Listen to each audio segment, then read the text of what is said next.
As part of a free trade agreement with the UK, the working holiday visa age limit could be raised from 30 to at least 35.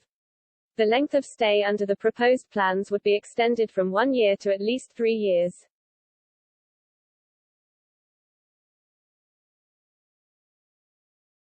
Dan Tehan, the Trade and Tourism Minister, promised Canberra would be willing to do more than the current terms in the trade deal.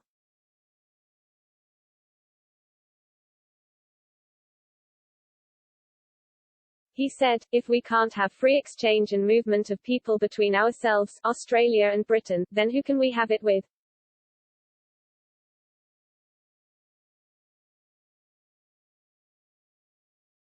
The post-Brexit free trade agreement is set to be finalised this week and is expected to make it easier for people to live and work in both Britain and Australia.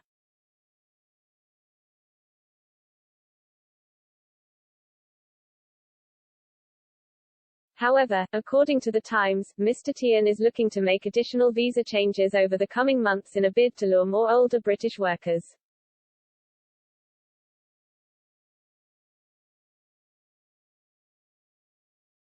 This comes as Australia's annual migration intake fell from around 160,000 before the pandemic to almost zero due to the closure of its international borders.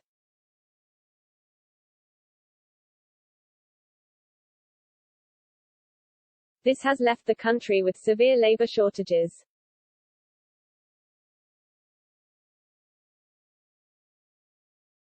Economists have warned these shortages will have a major impact on the nation's economy as it begins to reopen.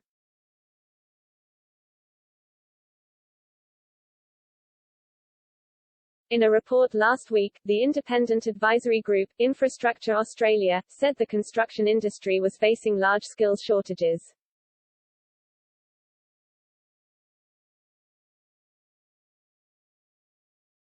These shortages affected the trade industry such as electricians, painters and joiners, as well as professionals such as engineers, geologists and architects.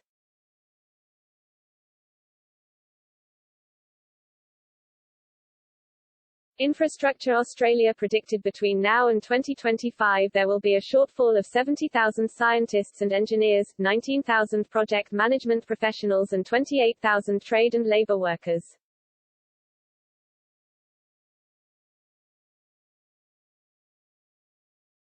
The government's 2021 intergenerational report said net overseas migration will need to rise so around 235,000 people per year are entering the country by 2024-25.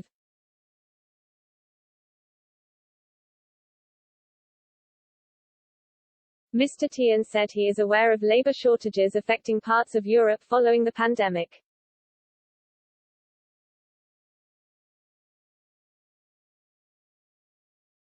He said the government's aim is to avoid similar problems across Australia.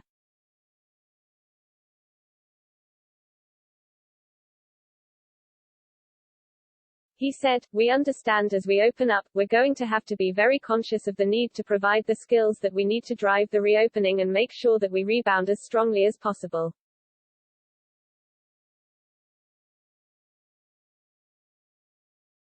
The UK and Australia reached an agreement in principle back in June but have spent months wrangling over the legal document.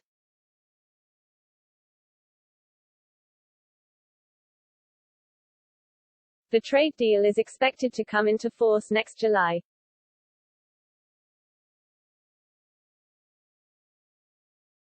Last week, Mr. Tehan met with his UK counterpart, Anne-Marie Trevelyan, in order to finalise the trade deal.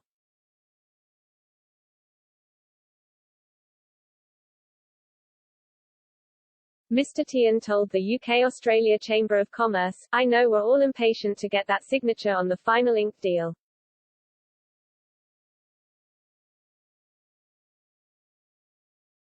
I can tell you no one is more impatient than me to get that done.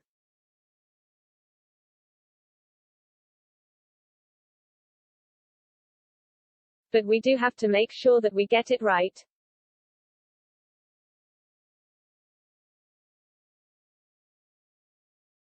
The Australian version of the deal stands at around 1,600 pages, while the UK text is 2,600.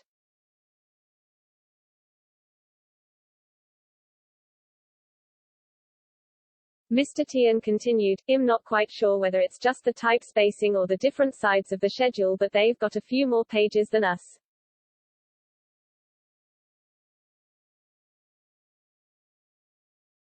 Obviously we've got to dot Is and cross Ts, and the final negotiations do take time.